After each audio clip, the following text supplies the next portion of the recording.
ప్రకటన గ్రంథం అనేది అంత్య దినాల్లో జరిగేటటువంటి సంభవాల గురించి వ్రాయబడింది. దేవుడే స్వయముగా యోహాను గారితో పంగా దాన్ని ఆయన రాసి మరి దేవుడే ఇక్కడ ఉన్నటువంటి మర్మాలన్నీ కూడాను బయలుపరుస్తూ ఉన్నాడు. గనుక వీటిని మనం అభ్యాసం చేయాలి, జాగ్రత్తగా వినాలి, సాధన చేయాలి, ఆ ప్రకారంగా జీవించడానికి ముందుకు సాగాలి. ఈ సమయంలో మనం జ్ఞాపకం చేసుకున్నట్లయితే ప్రకటన గ్రంథం 1వ అధ్యాయము 8వ వచనంలో ఏం రాయబడిందంటే, అల్ఫాయు ఓమేఘయు నేనే, వర్తమాన భూత భవిష్యత్ కాలములో ఉండువాడను నేనే అని సర్వాధికారియు దేవుడగు ప్రభు సెలవిచ్చుచున్నాడు.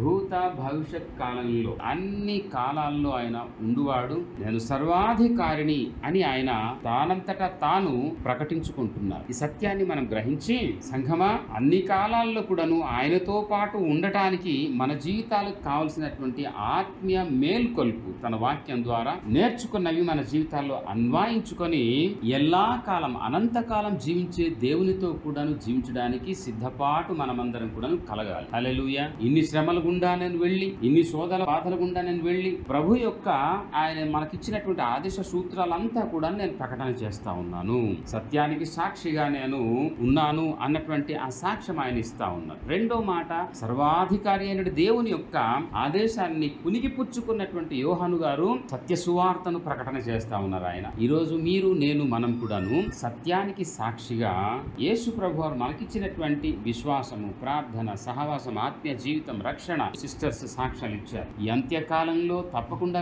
ఇటు గొప్ప మనస్సు మనం కలిగి జీవించడం ద్వారా మరి నరకంలో ఉన్నటువంటి వారికి బలముగా మనం లాగి రక్షణలోకి నడిపించినటువంటి వారం అవుతాం. తద్వారా మనకు అత్యధికమైనటువంటి ఆశీర్వాదాలు దేవుడు మనకు అనుగ్రహిస్తాడు సుమా అని నేను మీకు జ్ఞాపకం చేస్తా ఉన్నాను. 10వ వచనం మనం చూసినట్లయితే సంఘమా 3వ పాయింట్ ఇక్కడ మనం ఏం ఆలోచన చేయాలంటే, ఇదిగో 7 సంఘాలు. 7 అన్నది పరిపూర్ణకు సూచన అని గతంలో మనం మాట్లాడాం. 7 సంఘాల మధ్య సంచారం చేస్తున్నటువంటి దేవుడు ఇక్కడ మనకు కనిపిస్తూ ఉన్నాడు. ఈ 7 సంఘాలు యేసు ప్రభు వారి యొక్క ఏక సార్వత్రిక సంఘానికి నిదర్శనమై ఉంది. పరిపూర్ణమైనటువంటి సార్వత్రిక సంఘానికి ఇది సూచకం. అయితే ఈ 7 సంఘాలు ఎక్కడున్నాయంటే ఆసియా ఖండంలో ఉంది. ఎక్కడుందండి? మనం ఎక్కడున్నాము?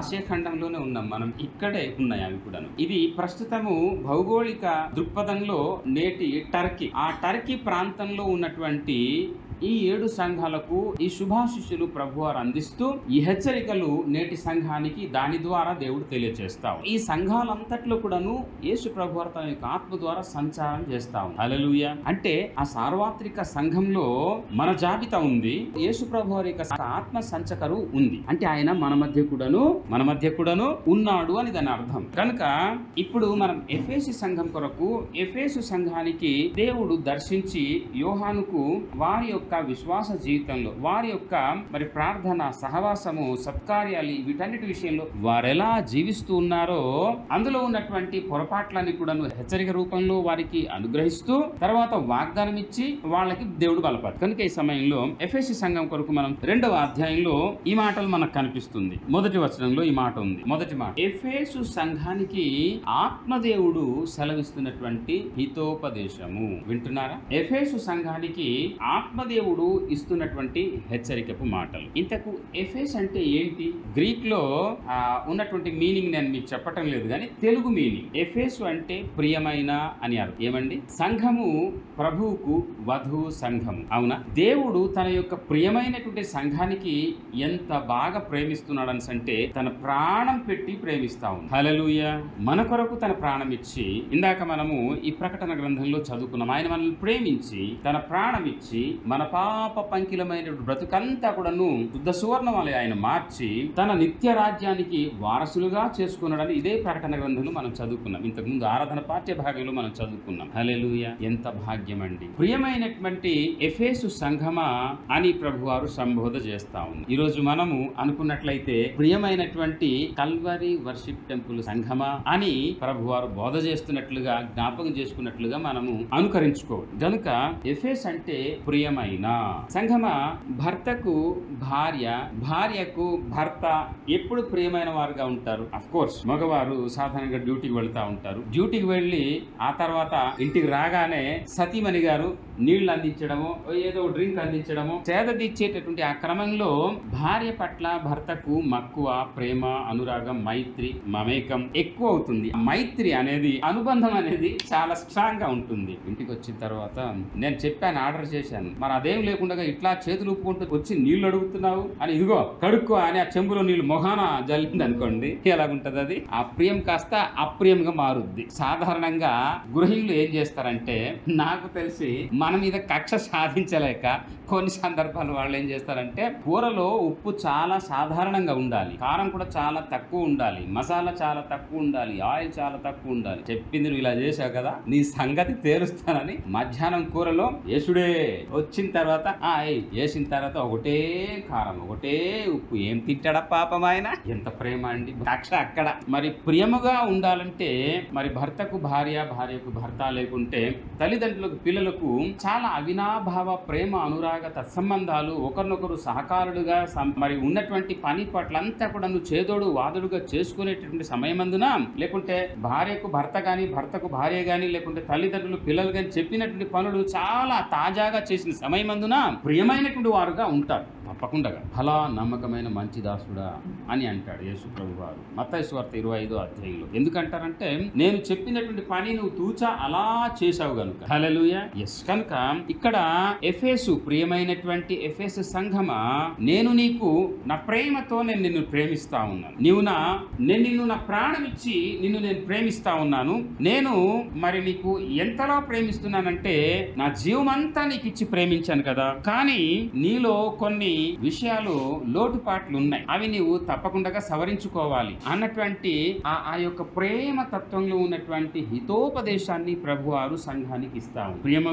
ప్రియమైనటువంటి సంఘముగా, ప్రియమైన బిడ్డలుగా, ప్రియమైన కుమార్తెలుగా ప్రభువుకు ఉండాలంటే ప్రభువు చెప్పినట్లుగా మన జీవితాన్ని చేసుకోవాలి. చేసుకోకపోతే గనుక దేవునికి అప్రియంగా మనం మారాల్సినటువంటి పరిస్థితి ఉంటుంది. కనుక ఈ సమయంలో మనం జ్ఞాపకం చేసుకున్నట్లయితే 2వ వచనం నుంచి మనం చదువుదాము ఒక్కమారు. ప్రభువు ప్రియమైనటువంటి ఎఫెసు సంఘానికి, తెలుగులో ప్రియమైన, ఈ ప్రియమైనటువంటి ఎఫెసు సంఘంలో ఉన్నటువంటి లోటుపాట్లు దేవుడు ఒక హితోపదేశం, ఒక హెచ్చరిక ఇస్తా ఉన్నాడు. అదేంటి అని మనం చూసినట్లయితే అక్కడ ఉంది మాట, చదువుదామా? ఈ 2 మాటలు ఏం సెలవిస్తుంది అని అంటే, ఓకే, పరుల విషయంలో మాత్రం నువ్వు చాలా జాగ్రత్తగా ఉన్నావు, వారు ఎట్లా ఆత్మీయ జీవితాన్ని కలిగి ఉన్నారో, వాళ్ళలో ఉన్న లోటుపాట్లు ఏంటో. జకర్యా గారు వస్తారు కానీ జైల్లో కూర్చొని హ్యాపీగా నిద్రపోతా ఉంటారు అని మనం అనుకున్నాం అనుకోండి. పరులను చూసి మనం మాట్లాడతాం, కానీ అసలు నీ సంగతి ఏంది, నువ్వెలా ఉన్నావు? ఏమండి, ఆయన గురించి మాట్లాడుతున్నాం, పక్కోళ్ళ గురించి మాట్లాడుతున్నాం, కానీ నీ సంగతి ఏంది? నీ సంగతి మాత్రం నువ్వు చూసుకోవట్లేదు. ఎంతసేపు ఇరుగువాళ్ళలాగా, పొరుగువాళ్ళలాగా, ముసలమ్మ ముచ్చట, అతను అలాగా, ఇతను అలాగా, మన సంఘంలో వాళ్ళలాగా, ఆలిలాగా, ఈ సంగతి, ఆ సంగతులు, ఇవన్నీ కూడా నువ్వు గుడుపుట అని మాట్లాడుతూ ఉంటాం. కానీ యేసు ప్రభు వారు భూమి మీద ఉండేటప్పుడు నీ కంట్లో నలుసుంది కదా, అది తీయకుండా నువ్వు ఎదుటోళ్ళగా నలుసుని ఎందుకు చెప్తావయ్యా? గులివింద గురించి మనకు ఐడియా ఉంటుంది. గులివింద కింద బ్లాక్ ఉంటుంది, పైన ఎర్రగా ఉంటుంది.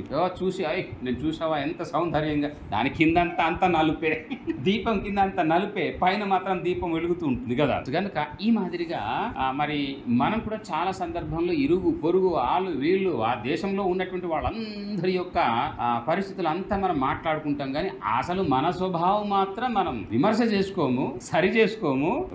ఈ పృథ్వీలో ఉన్నటువంటి వాళ్ళందరి యొక్క లెక్కలు మాత్రం మనం తీరుస్తా ఉంటాం. అది నీకు తగదు. ప్రియమైనటువంటి సంఘమా ఎఫెసు, నువ్వు అట్లా ఉండకూడదు సుమా అని ఆ మాటలు మనకు తెలియజేస్తా ఉంది. తర్వాత మాట, 3వ మాటలో ఏమని రాయబడిందంటే, నీవు సహనము కలిగి నా నామము నిమిత్తము భారము భరించి అలయలేదని నేను ఎరుగుదును. 2వ మాట ఇక్కడ ప్రభువారు ఏం నేరం మోపుతున్నాడు? నువ్వు అందరి గురించి, లోకంలో ఉన్న వాళ్ళందరి యొక్క చిట్టాలు నీకు కావాలి, కానీ నువ్వు నా కొరకు ఏం చేస్తున్నావు? ఏమండి సంఘమా, చాలా సందర్భంలో 30 ఏళ్ళు అయింది నీ దగ్గరికి వచ్చి నేను పెళ్లి చేసి, ఒక్క నగా నట్టు ఏమని చేయించావా? నా కొరకు ఏం చేసావని నువ్వు భార్య అడుగుద్ది చాలా సందర్భంలో. పిల్లల కొరకు నువ్వేం సంపాదించావని, అంతా మేమే కష్టపడుతున్నాం, మరి ఈయనేది కష్టపడకపోయినట్లుగా ఉంటుంది. ఏం పాస్టర్ గారు వస్తారు, మళ్ళీ వారం దినాల నాడు మాత్రమే ప్రైజ్ లాడండి అని అందరికి ఫోన్ చేసి మళ్ళీ కనిపిస్తాడు, వారం దినాలు మాయం. సంఘమా, ఈ మాటలు ఏం సెలవిస్తుంది అని అంటే, ఒకరి భారం ఒకరు భరిస్తూ, ఒకరి కొరకు ఒకరు సహనం కలిగి సహించి వహించి భరించి ఉండాలి అని సూచిస్తుంది. మీరు ఎలా ఉన్నారు? బయట వాళ్ళందరి మాటలు మాట్లాడతాం. నేను నా ప్రాణాన్ని నీ కొరకు అర్పించాను కదా, నీకు నిత్య జీవం ఇచ్చాను కదా, మోక్ష భాగ్యాన్ని ఇచ్చాను కదా, మరి నువ్వు నా కొరకు ఏం చేస్తా ఉన్నావు? సంఘమా, ప్రియమైనటువంటి సంఘమా, అది కూడా ఏమంటే ఎఫెస్ అంటే ప్రియమైన సంఘమా. మీరు ఎలా ఉన్నారు? ప్రియమైన నా కుమారుడా, ప్రియమైన నా కుమార్తె, నువ్వు ఎలా ఉన్నావు? బయట సంగతి నీకు అవసరం లేదండి. నీవు నీ కుటుంబం, నీవు నీ కుటుంబము, నీవు నీ సంఘము. చూడు, ఆధ్యాత్మిక చింతనలో ఎంత పరిపుష్టిగా ఉన్నావు. దైవ ధ్యానంలో, ఆత్మీయ పోరాటంలో, ఉదయకాలపు ప్రార్థన, మధ్యాహ్న కాలపు ప్రార్థన, రాత్రి కాలపు ప్రార్థన, లేకుంటే మీ వ్యక్తిగత కుటుంబ ప్రార్థన, మరి వాక్య ధ్యానము, దేవునికి స్తుతించడము, ఆరాధన చేయటము, సంఘంలో జరిగే అన్ని సత్కార్యాల్లో పాల్గొనటం, ఇవన్నీ కూడాను ఉన్నాయా? Answer zero. Answer zero. అందుకే ప్రభువారు అంటున్నారు 3వ వచనంలో, నీవు నా కొరకు ఏం సహించావని, ఏం భరించావని, ఏం సహనం కలిగి ఉన్నావని నాకు తెలుస్తుంది. నీ యొక్క పరిస్థితి అంతా నువ్వు మార్చుకోకపోతే నువ్వు ప్రియముగా నాకెలా ఉంటావు? నువ్వు నీ యొక్క వైఖరి అంతా మార్చుకోకపోతే, నీవు నీ యొక్క నాకు అయిష్టమైనటువంటి గుణగణాలన్నీ కూడా నువ్వు మార్చుకోకపోతే నువ్వెలాగా? ప్రభువారు జ్ఞాపకం చేస్తా ఉన్నారు. తర్వాత 3వ మాట ఇందులో, అయినను మొదటి ఉన్నటువంటి ప్రేమ నాకిప్పుడు నువ్వు చూపించటం లేదు. నీ విశ్వాసంలో జీరో, నీ ప్రార్థనలో జీరో, నీ ఆత్మ పోరాటంలో జీరో, నీ సహవాసంలో పరిశుద్ధులతో జీరో, అంత జీరో. నువ్వు ఎక్కడెక్కడో వెళ్ళి కూర్చుంటావు, ఎవరెవరితో మాట్లాడుతున్నావు, ఏమేమో చేస్తున్నావు, కానీ ఇదిగో నా కొరకు నువ్వేం అలసిపోయినట్లుగా ఏమీ రూఢి కావటం లేదు. ప్రేమ జీరోగా కనిపిస్తా ఉంది. ప్రభు ఏమో ప్రియమైనటువంటి సంఘమాన్ని వర్ణిస్తా ఉంటే, మన యొక్క విశ్వాస జీవితంలో ఇది లోపాలు ప్రభువారు చూపిస్తావు కాదంటారా? చాలా సందర్భంలో పెళ్లి చేసుకున్నటువంటి మొదటి సందర్భంలో నీ చావులో, నీ రేవులో, నీ వ్యాధిలో, నీ బాధలో, నీ ఉపద్రవంలో, నీ కన్నీటి కడగంలో అన్నింటా నేను ఉంటాను ప్రమాణం చేసేస్తారు. ఆ తర్వాత అక్కడికి 10 సంవత్సరాలు పోయిన తర్వాత కక్షంతా కూడాను ఆ కారం, ఉప్పు, మసాలా తెచ్చి చూపించడం రకరకాలుగా ఉంటుంటాయి కదా. కనుక సంఘమా, ఇక్కడ ప్రభు ఆ తొలి దినాల్లో ఉన్నటువంటి పరిశుద్ధమైన తెల్లని వస్త్రం వేసుకొని చర్చికి వచ్చి ఆ బాగా పాడుకోవటం అంతా ఈనాటి వరకు ఏదెక్కడ ఉంది? తొలి దినాల్లో ఉన్నటువంటి ప్రార్థన అనగానే అందరికంటే ముందు లైన్లో మనమే విశ్వాస వీరులం. తర్వాత సన్నగిల్లిపోయి ఆ ప్రేమ, తొలి దినాల్లో ఉన్నటువంటి విశ్వాసం గాని, తొలి దినాల్లో ఉన్నటువంటి ప్రేమ గాని, ఆ తొలి దినాల్లో ఉన్నటువంటి సత్కార్యాలు చేసే విధానం అంతా గాని కడ వరకు కూడా ఏముండవు. ఎంత కూడా నీలో లోపాలు ఉందే. నేను నీకు ప్రాణం ఇచ్చి ప్రేమిస్తా ఉంటే సంఘమా, నువ్వేమో ఇన్ని పొరపాట్లు చేస్తా ఉంటే ఎట్లా? నాకు ప్రియంగా నువ్వు ఉండాలంటే ఇవన్నీ కూడా నువ్వు మళ్ళీ సరి చేసుకోవాల్సినటువంటి అవసరత అక్కరత ఉంది అని యేసు ప్రభువారు ఎఫెసు సంఘానికి హితోపదేశాన్ని ఆయన చేస్తాం. వాళ్ళకి కదా మనకేందిలే అనుకుంటే వాళ్ళకి కాదు, మనకు కూడాను వర్తిస్తా ఉంది. 4వ మాట ఏమని దేవుడు ఇక్కడ జ్ఞాపకం చేస్తా ఉన్నాడు అంటే, ఇదిగో నువ్వు నీ కొరకు నేను ఇంతగా నా ప్రాణం పెట్టి ప్రేమిస్తా ఉన్నానుగా నువ్వు ఇలా చేస్తా ఉన్నావు, నువ్వు ఇలాగుంటే కుదరదబ్బా. అందుకొరకే ప్రభువారు ఎంత దినాల్లో ఇవన్నీ ఇంకొక మారు గుర్తు చేస్తా ఉన్నారు. నీ ప్రేమ పరిశుద్ధంగా ఉండాలి, పవిత్రంగా ఉండాలి. సంఘమా, నేను నిన్ను ప్రేమిస్తా ఉన్నాను, నేను నిన్ను సరిచేయాలని ఈ హితోపదేశం అంతా నేను చెప్తా ఉన్నాను. నీ యొక్క ప్రేమ అనురాగాలు, ఆ తొలి దినంలో నువ్వు నాకు ప్రేమించినటువంటి విధానం, మొక్కినటువంటి విధానము, ఆరాధన చేసిన విధానము, ప్రార్థించిన విధానం, సహవాసంలో నువ్వు ఉన్నటువంటి నీ పవిత్రమైనటువంటి స్థితిగతులంతా కూడాను ఇప్పుడు పడిపోయి మరణానికి నేను లేపుతున్నాను. కానీ నువ్వు ఇలా లేపబడి నువ్వు మారు మనసు పొందితే గాని, లేకున్నట్లయితే నీ దగ్గరకు వచ్చి నీ దగ్గర ఉన్నటువంటి దీపస్తంభాన్ని నేను జరిగించాల్సినటువంటి పరిస్థితి ఏర్పడుతుంది. జాగ్రత్త సుమా అని దేవుడు హెచ్చరిక అనుగ్రహించి. సంఘమా, విచారకరమైనటువంటి పరిస్థితి. ఈ రోజుల్లో క్రైస్తవులముగా మనం ఎంత భద్రత కలిగి ఉన్నామో దుష్టుడు అంతకంటే ఎక్కువగా శోధిస్తూ ఉంటాడు, మనకే శోధిస్తాడు. కనుక చాలా జాగ్రత్తగా మనము ఉండాలి. ఈ సందర్భంలో ఒక పట్టణంలో 7 గ్రామాలు ఉన్నాయంట. ఆ 7 గ్రామాల్లో గ్రామానికి ఒక దీపస్తంభం పెట్టి అక్కడ దీపస్తంభం పైన దీపం పెట్టారు. దాన్ని ఆ వీధులందరూ, ఆ గ్రామస్తులందరూ కూడాను వంతుల వారిగా దాన్ని ఆయిల్ పోయటం. ఆ దినాల్లో ఏవో కిరోసినో లేకుంటే ఇంకేదో పోసి అది దీపం వెలిగేటటువంటి ఆ ప్రక్రియ చేస్తుండేవాళ్ళు కదా. సో ఆ విధంగా ఆ దీపము ఎప్పుడు కూడా వెలుగుతూ ఉండటానికి బాధ్యత వాళ్ళు వహించారు. అయితే ఆ గ్రామానికి అది వెలుగు చిమ్ముతూ ఉండేది. హల్లెలూయా. సంగమా, ఆ గ్రామస్తులు ఈ దీపానికి వాళ్ళు సేవలు అందిస్తేనే అది వెలుగు విరజలు, లేకుంటే లేదు. యేసు ప్రభువారు ఈ భూమి మీద ఆయన ఉండేటప్పుడు నేను లోకానికి వెలుగు అని ఆయన అన్నారు. నేను లోకానికి వెలుగు అని మత్తయి సువార్త 5వ అధ్యాయంలో. తర్వాత యేసు ప్రభువారు అన్నారు లోకానికి మీరే వెలుగు అన్నారు. హల్లెలూయా. గనుక లోకానికి మీరే వెలుగు అని అంటే ఆ వెలుగు ఎలాగా మనము విరజిల్లుతూ ఉండాలని దేవుని యొక్క అభిలాష ఉంది అని అంటే, మత్తయి సువార్త 5వ అధ్యాయం 16వ వచనంలో సత్క్రియలన్నీ కూడాను మనము చేసేటటువంటి వారులుగా సత్కార్యాల యొక్క వెలుగు మనము సమాజంలో విరజిల్లుతూ ఉండాలి. అది దేవునికి దేవునికి మహిమ అన్నటువంటి ఆ విషయాన్ని దేవుడు అక్కడ ప్రోత్సాహపరిచారు. సంఘమా, గ్రామంలో ఉన్నటువంటి ప్రజలందరూ కూడా బాధ్యత వహిస్తేనే ఆ దీపం వెలుగుతూ ఉండేది. అలాగే నీవు నేను మనం వెలుగుతూ ఉండాలంటే ప్రభువారు చెప్పినట్టు సత్కార్యాలన్నీ కూడాను, మారు మనసుకు తగినటువంటి ఈ క్రియలన్నీ కూడా మనం చేస్తూ ఉంటేనే ప్రభువులో మనము దివిటీలుగా దీపాలుగా వెలుగుతూ ఉంటాం. వాక్యం విన్నాం, వెళ్ళిపోయినాం, ప్రభువారు చెప్పారు, ఆ తర్వాత ప్రార్థన చేశాం, అంతా అయిపోయింది, దేవుడు విన్నాడు, సంతోషం అనుకుంటే ఆత్మీయ వృద్ధిలో పరిపక్వత దశ కాదు.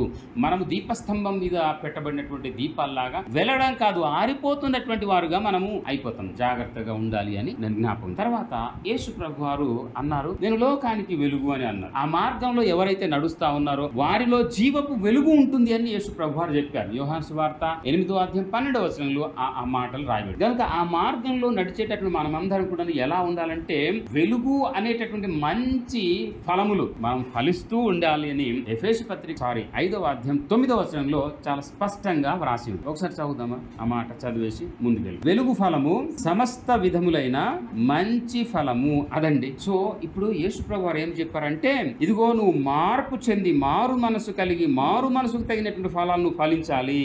నువ్వు మంచి ఫలాలు ఫలించేటటువంటి వారుగా, మరి కుమారుడుగా కుమార్తెగా దీపం స్తంభం పైన పెట్టబడినటువంటి ఆ దివిటీలాగా నువ్వు నాకు మహిమ చెల్లిస్తా ఉండాలి. నీ దీప కాంతిలో అనేకులు నా దగ్గరకు రావాలి అన్నటువంటి ఉద్దేశాన్ని దేవుడు అక్కడ బహిర్గతం చేస్తే, దైవ వాక్యాన్ని మనము చెబుని ఆ వాక్యం ప్రకారంగా అన్వయించుకొని ఆ వాక్యం ప్రకారంగా నీవు నేను చేస్తూ ఉండాలి అనే సందర్భం. ఫిలిప్పీ పత్రిక 2వ అధ్యాయము 16వ అట్టి జనముల మధ్య జీవ వాక్యమును చేత పట్టుకొని లోకమందు జ్యోతుల వలె ఎస్ సంఘమా, మనం వెలుగుతూ ఉండాలి అంటే మనకు పెట్టినటువంటి ఆ దీపస్తంభం పైన మనము ఆయన చెప్పినట్లుగా మనం వెలుగుతూ ఉండాలంటే ఆయన ఇచ్చినటువంటి లేఖనాల ప్రకారంగా, ఆయన ఇచ్చినటువంటి ఆదేశ సూత్రాల ప్రకారంగా మనము క్రియారూపేణ ప్రదర్శన చేస్తూ ఉండాల్సినటువంటి అవసరత అక్కరత ఉంది. వచ్చాం, వాక్యం విన్నాం, ప్రార్థన చేశాం, ఆ తర్వాత మళ్ళీ వారం రోజులు నాలుగు మళ్ళీ కనిపించాం అంటే నైజంతా అది దేవునికి అయిష్టం, అది కాదు. సంఘంలో ఉద్యోగంతో